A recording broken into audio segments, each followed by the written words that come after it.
প্রতিবন্ধীদের আত্মনির্ভরশীল ও সমাজের মূলধারায় সম্পৃক্ত করতে ৩ জনকে নিয়োগপত্র দিলেন প্রধানমন্ত্রী তারেক রহমান। ঢাকায় ট্রাম্পের বিশেষ দূত সার্জিও গোর প্রধানমন্ত্রী ও পররাষ্ট্রমন্ত্রীর সঙ্গে বৈঠকের পাশাপাশি মতবিনিময় করবেন রাজনৈতিক ও নাগরিক সমাজের সঙ্গে। এবার সিলেটের গোলাপগঞ্জে এনসিপির গাড়িবহরে হামলা, সরকারের সমালোচনা করায় জুলাই যোদ্ধাদের ওপর হামলা হচ্ছে, অভিযোগ জামায়াত আমিরের। এবং পরিবর্তন আনতে হলে মন মানসিকতা বদলানোর তাগিদ মির্জা ফখরুলের।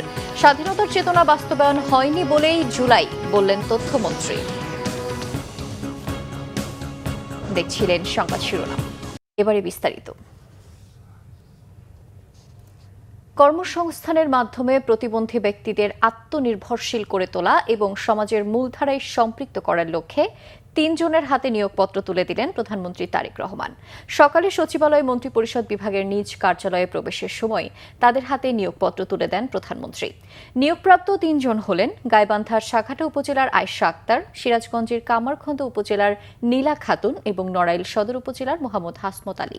প্রধানমন্ত্রীর কাছ থেকে সরাসরি নিয়োগপত্র পেয়ে তারা উচ্ছ্বাস প্রকাশ করেন। জন্ম থেকেই 2 হাত না থাকা নীলা খাতুনকে রাজধানীর মিরপুরের জাতীয় প্রতিবন্ধী উন্নয়ন ফাউন্ডেশনের শিক্ষক পদে নিয়োগ দেওয়া হয়েছে। গাইবান্ধার বিয়াম ল্যাবরেটরি স্কুল অ্যান্ড কলেজে ক্লাস সুপারভাইজার পদে নিয়োগ দেওয়া হয়েছে শারীরিক প্রতিবন্ধী আয়েশা আক্তারকে। অন্যদিকে দৃষ্টি প্রতিবন্ধী মোহাম্মদ হাসমত আলীকে সমাজসেবা অধিদপ্তরের অধীন ইউনিয়ন সমাজকর্মী পদে নিয়োগ দেওয়া হয়েছে। দেশের প্রতিবন্ধীদের পাশে থাকতে প্রধানমন্ত্রী তারেক রহমানের নির্বাচনী অঙ্গীকার বাস্তবায়ন করছে সরকার। এরই ধারাবাহিকতায় বৃহস্পতিবার জাহাঙ্গীরনগর বিশ্ববিদ্যালয় থেকে পাশ করা প্রতিবন্ধী শারমিন আক্তারকে এসেনশিয়াল ড্রাগসে জুনিয়র অফিসার পদে নিয়োগ দিলেন স্বাস্থ্যমন্ত্রী সরদার সাখাওয়াত হোসেন বকুল। আগামী 2রা আগস্ট থেকে কর্মস্থলে যোগ দেবেন তিনি। মন্ত্রী বলেন, সরকার সব প্রতিবন্ধীদের পুনর্বাসন করতে চায়। এর আগে গত সপ্তাহে সাতক্ষীরায় হাসপাতাল পরিদর্শনের সময় প্রতিবন্ধী শারমিন আক্তার স্বাস্থ্যমন্ত্রীর কাছে একটি চাকরি প্রার্থনা করেন। সে সময় মন্ত্রী তাকে চাকরি দেওয়ার আশ্বাস দিয়েছিলেন। দেশের সকল প্রতিবন্ধীদের যার যার যোগ্যতা অনুযায়ী, কাউকে মাসিক ভাতা, কাউকে যোগ্যতা অনুযায়ী চাকুরি, কাউকে চলার জন্য যারা হাঁটতে পারে না তাদেরকে ওই কি বলে না হুইল চেয়ার, বিভিন্নভাবে আমরা সমাজে প্রতিষ্ঠিত করতে চাই ইজ্জতের সাথে। সকল প্রতিবন্ধীদের আমরা পুনর্বাসিত করতে চাই। সেই লক্ষ্যে আমরা যখন যেখান থেকে যে আবদারটা আমাদের কাছে আসে যথাযোগ্য মর্যাদা দিয়ে এটা আমরা করার চেষ্টা করি। বাংলাদেশ যুক্তরাষ্ট্র দ্বিপক্ষীয় সম্পর্ক জোরদারের লক্ষ্যে ঢাকায় এসেছেন মার্কিন প্রেসিডেন্ট ডোনাল্ড ট্রাম্পের মধ্য ও দক্ষিণ এশিয়া বিষয়ক বিশেষ দূত সার্জিও গোর। সফরকালে তিনি প্রধানমন্ত্রী তারেক রহমানের সাথে সাক্ষাৎ করবেন, বৈঠক করবেন পররাষ্ট্রমন্ত্রী খলিলুর রহমানের সঙ্গে। এছাড়া বিভিন্ন রাজনৈতিক দলের নেতা, পেশাজীবী ও নাগরিক সমাজের প্রতিনিধিদের সঙ্গেও মতবিনিময় করতে পারেন। সার্জিও গোর কক্সবাজারের রোহিঙ্গা শরণার্থী শিবির পরিদর্শন করবেন। সংশ্লিষ্টরা বলছেন, সার্জিও গোরের সফরের মূল লক্ষ্য হতে পারে বাংলাদেশের সরকারের পররাষ্ট্রনীতির অগ্রাধিকার এবং ঢাকা ওয়াশিংটনের সম্পর্ক নিয়ে আলোচনা করা। বিশেষ করে সাম্প্রতিক আঞ্চলিক কূটনৈতিক তৎপরতার প্রেক্ষাপটে বাংলাদেশের পররাষ্ট্রনীতির সম্পর্কে বুঝতে এবং জানতে চাইতে পারে ওয়াশিংটন।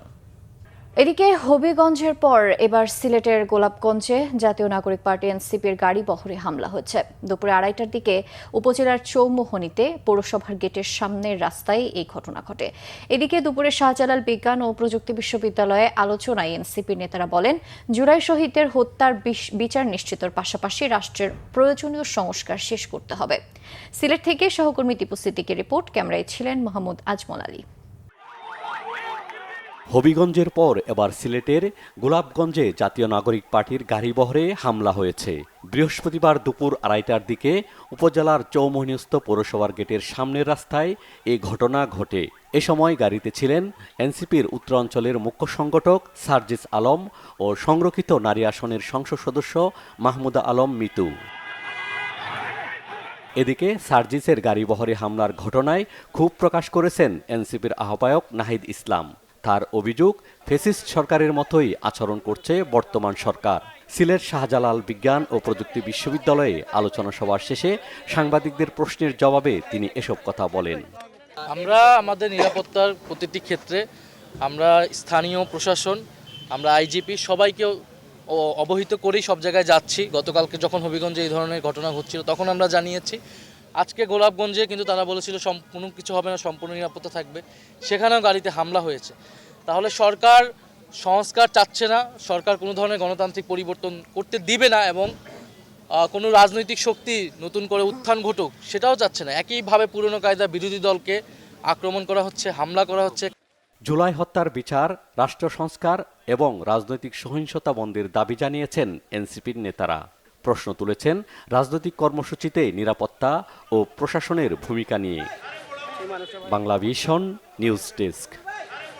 দর্শক, রাষ্ট্রীয় অতিথি ভবন পদ্মায় আছেন আমাদের বিশেষ প্রতিনিধি মুহিবুল্লাহ মুহিব। সরাসরি কথা বলবো তার সাথে। মুহিব, মার্কিন প্রেসিডেন্টের মধ্য ও দক্ষিণ এশিয়া বিষয়ক বিশেষ দূত সার্জিও গোরের বৈঠক নিয়ে কি তথ্য আছে আপনার কাছে, আমাদের জানাবেন। হ্যাঁ, আসলে যেমনটি বলছিলেন, বৈঠক কিন্তু ইতিমধ্যেই শুরু হয়েছে এবং রুদ্ধদ্বার বৈঠক চলছে। আমি এই মুহূর্তে রয়েছি রাষ্ট্রীয় অতিথি ভবন পদ্মার ঠিক গেটে। আপনাকে জানিয়ে রাখি যে যদিও এই গুরুত্বপূর্ণ বৈঠকটি চলা অবস্থায় সাংবাদিকদেরকে ভেতরে ঢুকতে দেওয়া হচ্ছে না।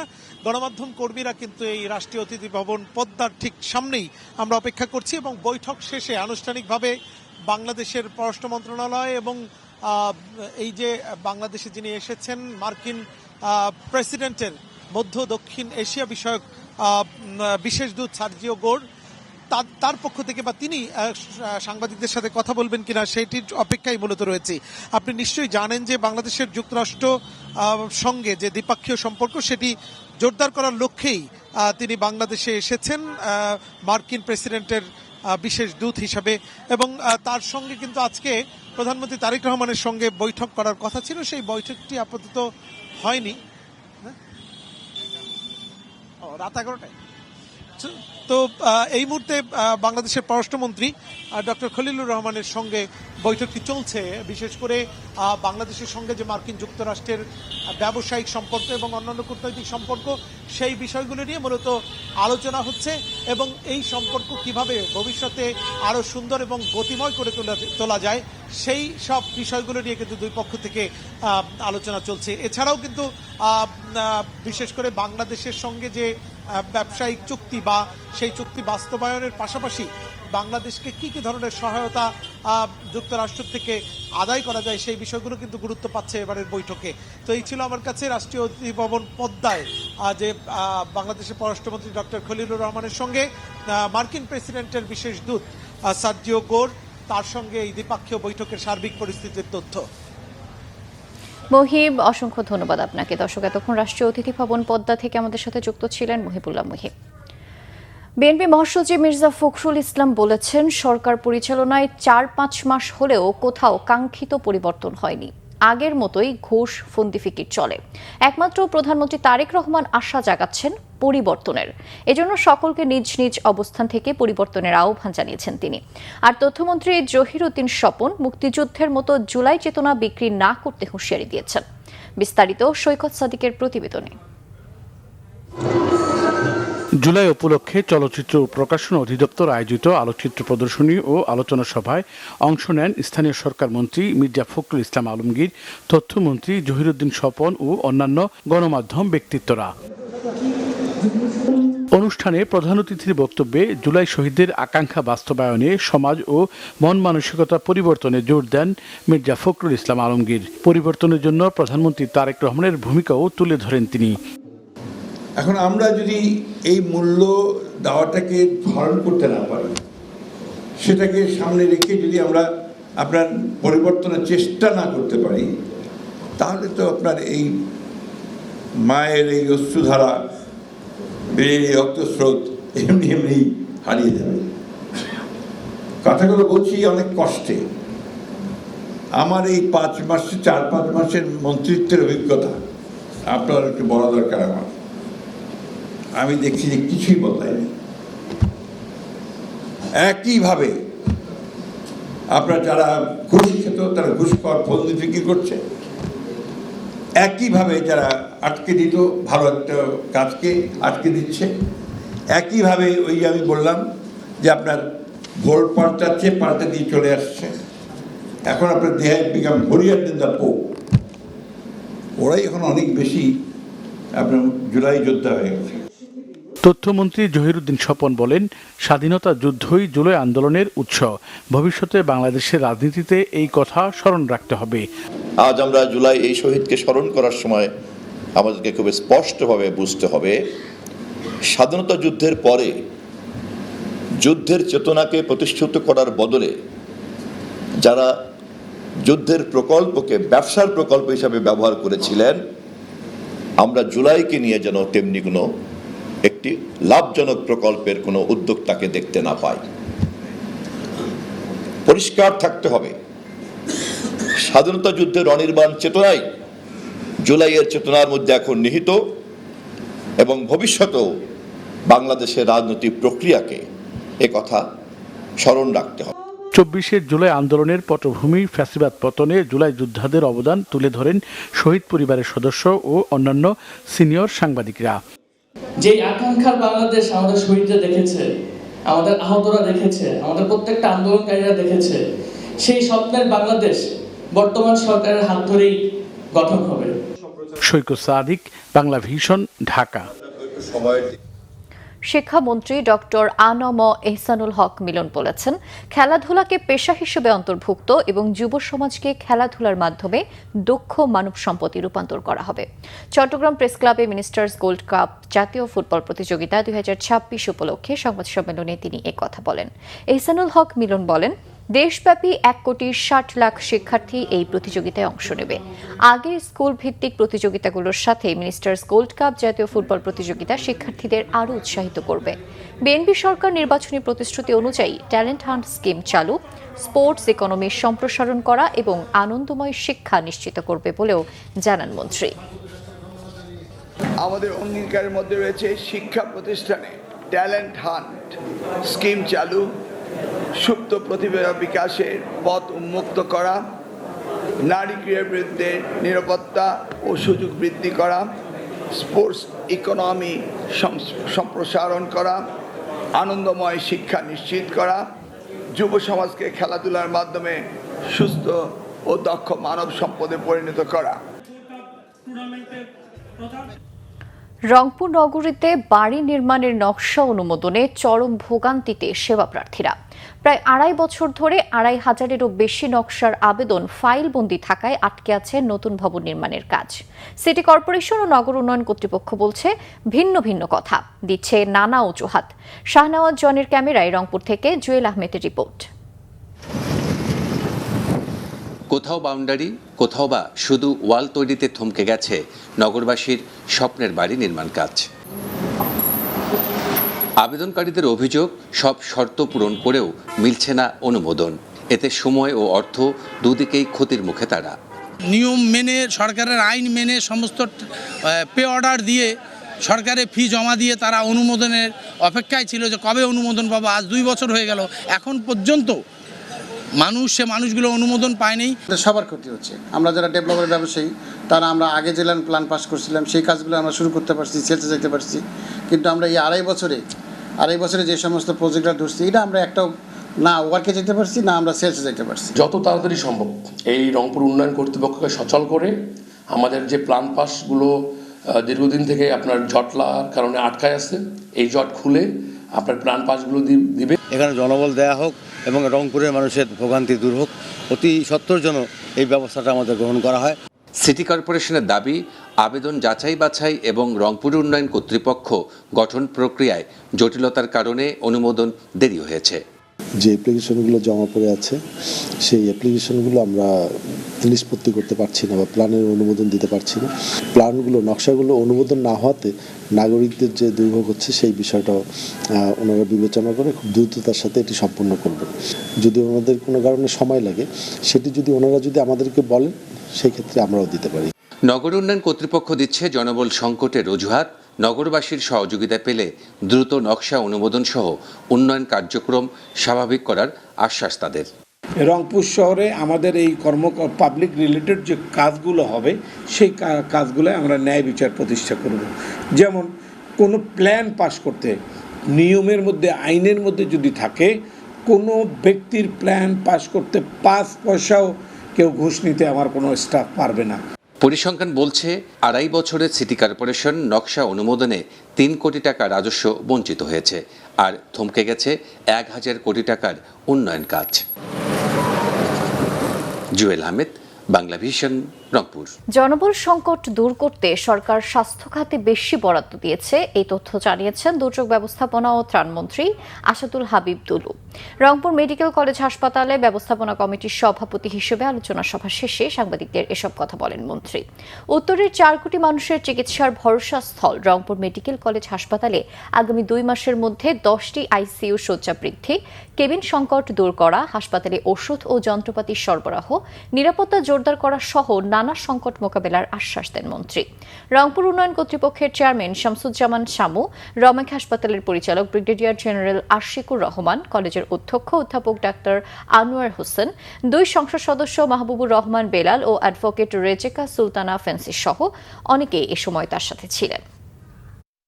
অনেক জায়গায় 250 বেডের হাসপাতাল করা হয়েছে, অবকাঠামো করেছে, কিন্তু জনবল দেওয়া হয়নি। এ ব্যাপারে আপনারা জানেন যে এবার সরকার স্বাস্থ্যক্ষেত্রে অধিক বরাদ্দ দিয়েছে, এই কারণেই শীঘ্রই জনবল যেগুলো শূন্য রয়েছে এগুলো আমরা নিয়োগ দেওয়ার চেষ্টা করব। শীর্ষ সন্ত্রাসী মোবারক হোসেন ইমন ওরফে ডেভিড ইমন ও তার সহযোগীদের 4 মামলায় গ্রেফতার দেখিয়ে কারাগারে পাঠানোর আদেশ দিয়েছেন আদালত। বৃহস্পতিবার বিকালে চট্টগ্রামের senior judicial magistrate Saima Afrin হিবার আদালত এই আদেশ দেন। আগামী রবিবার ডেভিড ইমনকে জিজ্ঞাসাবাদের জন্য পুলিশের পক্ষ থেকে 10 দিনের রিমান্ড আবেদন করা হবে। এর আগে যশোর থেকে গ্রেফতার করা ডেভিড ইমনকে সকালে চট্টগ্রামে নেওয়া হয়। দুপুরে সংবাদ সম্মেলনে চট্টগ্রাম পুলিশ সুপার মাসুদ আলম জানান, সম্প্রতি চট্টগ্রামের রাঙ্গুনিয়ায় যুবদল নেতাকে গুলি করে হত্যার ঘটনায় গ্রেফতার হয় আরেক সন্ত্রাসী ধামা ইলিয়াস। তার দেয়া তথ্যের ভিত্তিতে পুলিশ জানতে পারে পুলিশের তালিকাভুক্ত শীর্ষ সন্ত্রাসী বিদেশে পলাতক বড় সাজ্জাদের অনুসারী ডেভিড ইমন ও রায়হান ভারতে পালিয়ে যাওয়ার চেষ্টা করছে। এরপর সন্ত্রাসী ডেভিড ইমনকে ধরতে দেশের কয়েকটি জেলায় অভিযান চালানো হয়, কিন্তু বারবার অবস্থান পরিবর্তন করায় বেশ বেগ পেতে হয় পুলিশকে। শেষ পর্যন্ত মঙ্গলবার দিবাগত রাতে যশোরের ঝিকরগাছা সীমান্তের ঝুমঝুমপুর এলাকা থেকে 4 সহযোগী সহ গ্রেফতার করা হয় ডেভিড ইমনকে।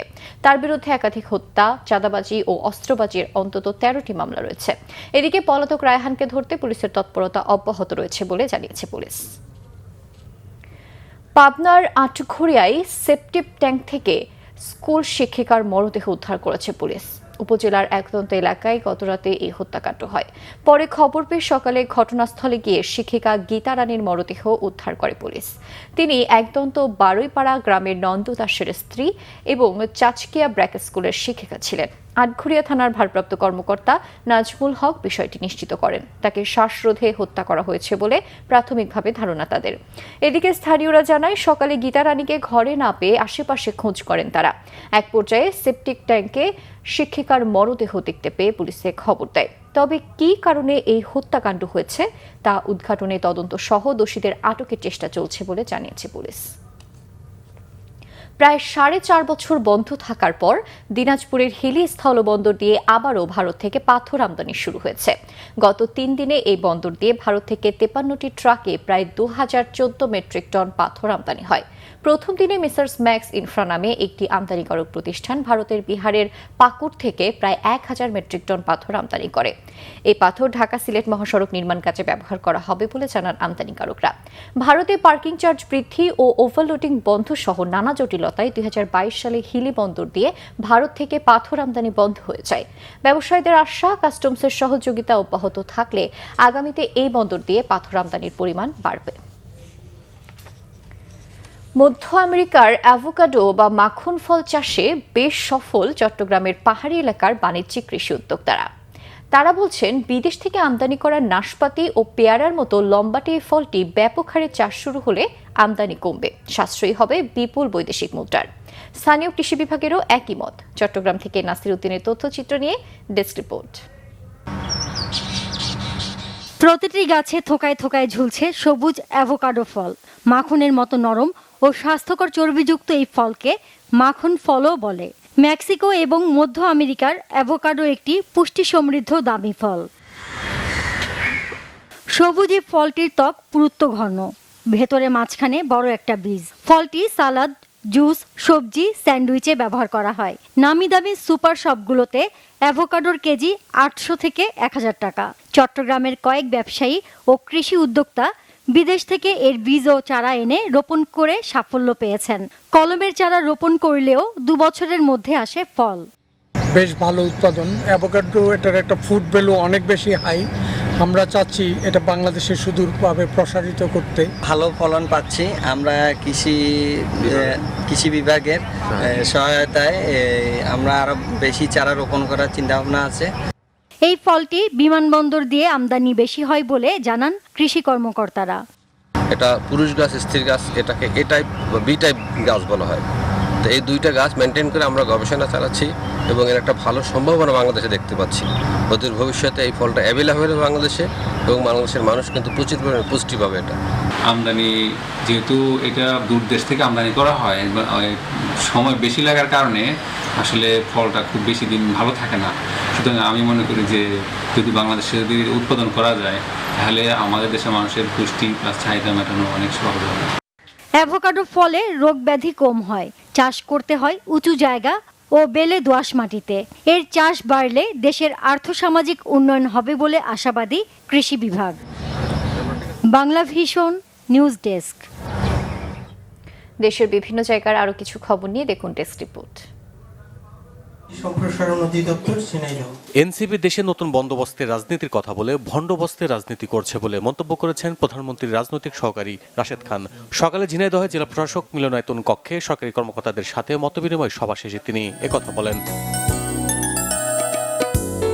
বাংলাদেশ বিমান বাহিনীর 67তম ফ্লাইং ইনস্ট্রাক্টরস কোর্সের সনদপত্র বিতরণ করা হয়েছে বগুড়ায়। এরুলিয়া এয়ারফিল্ডে বিমান বাহিনী ফ্লাইং ইনস্ট্রাক্টরস স্কুলে এতে প্রধান অতিথি ছিলেন সহকারী বিমান বাহিনী প্রধান এয়ার ভাইস মার্শাল রুশাদ্দিন আসাদ। বিশেষ চাহিদা সম্পন্ন শিক্ষার্থীদের মাঝে অ্যাসিস্টিভ ডিভাইস বিতরণ করা হয়েছে ঝালকাঠির কাঠালিয়ায়। দুপুরে উপজেলা পরিষদ সভাকক্ষে এতে প্রধান অতিথি ছিলেন ঝালকাঠি 1 আসনের সংসদ সদস্য মোহাম্মদ রফিকুল ইসলাম জামাল। মাদারীপুরে কালকিনি ও ডাসারে 3 প্রতিবন্ধী বোন এবং বাদাম বিক্রি করে লেখাপড়া খরচ চালানো 2টি পরিবারকে নগদ অর্থ, বস্ত্র ও খাদ্য সামগ্রী দিয়েছেন মাদারীপুর 3 আসনের সংসদ সদস্য আনিসুর রহমান তালুকদার খোকন। সকালে একটি প্রতিনিধি দলের মাধ্যমে এই সহায়তা পাঠানো হয়। অনলাইন সাইবার বুলিং ও সহিংসতা প্রতিরোধে অংশীজনদের সাথে সমন্বয় সভা হয়েছে সাতক্ষীরায়। সকালে জেলা প্রশাসকের সম্মেলন কক্ষে মুখ্য আলোচক হিসেবে বক্তব্য রাখেন কারিগরি শিক্ষা অধিদপ্তর খুলনা বিভাগের যুগ্ম সচিব ও পরিচালক মোহাম্মদ হুসাইন শকত। নার্সিং ইনস্টিটিউটের খাদ্য মেলা হয়েছে চাঁপাইনবাবগঞ্জে। দুপুরে নার্সিং ইনস্টিটিউটের diploma in nursing science and midwifery কোর্সের 2য় বর্ষের শিক্ষার্থীরা ইনস্টিটিউটের হলরুমে এই মেলার আয়োজন করে। উপস্থিত ছিলেন জেলা প্রশাসক আবু সালে মোহাম্মদ মুসা জঙ্গি। রংপুর কমিউনিটি মেডিকেল কলেজ হাসপাতালে বিনামূল্যে হার্নিয়া ও হাইড্রোসিল অপারেশন কার্যক্রমের উদ্বোধন হয়েছে। দুপুরে হাসপাতাল ক্যাম্পাসে কর্মসূচির উদ্বোধন করেন মহানগর পুলিশ কমিশনার মোহাম্মদ আব্দুল মাবুদ। ডেঙ্গু সহ অন্যান্য মশাবাহিত রোগ প্রতিরোধে পরিষ্কার পরিচ্ছন্নতা অভিযান শুরু হয়েছে ময়মনসিংহে। নগরীর 0 পয়েন্টে এই কর্মসূচির উদ্বোধন করেন অতিরিক্ত জেলা প্রশাসক রেজা মোহাম্মদ গোলাম মাসুম প্রধান। হিজবুত তাওহিদ নিষিদ্ধের দাবিতে আসন্ন ইসলামী মহাসমাবেশ উপলক্ষে সংবাদ সম্মেলন হয়েছে নোয়াখালীতে। স্থানীয় প্রেস ক্লাব মিলনায়তনে যৌথভাবে সংবাদ সম্মেলনের আয়োজন করে হেফাজতে ইসলাম বাংলাদেশ এবং জমিয়াতুল মাদারিসিল কওমিয়া ও ইসলাম বিরোধী কার্যক্রম প্রতিরোধ কমিটি। ব্রহ্মপুত্র চর অঞ্চলের মানুষদের জন্য ভাসমান চিকিৎসা ক্যাম্প ও খাবার বিতরণ করা হয়েছে কুড়িগ্রামে।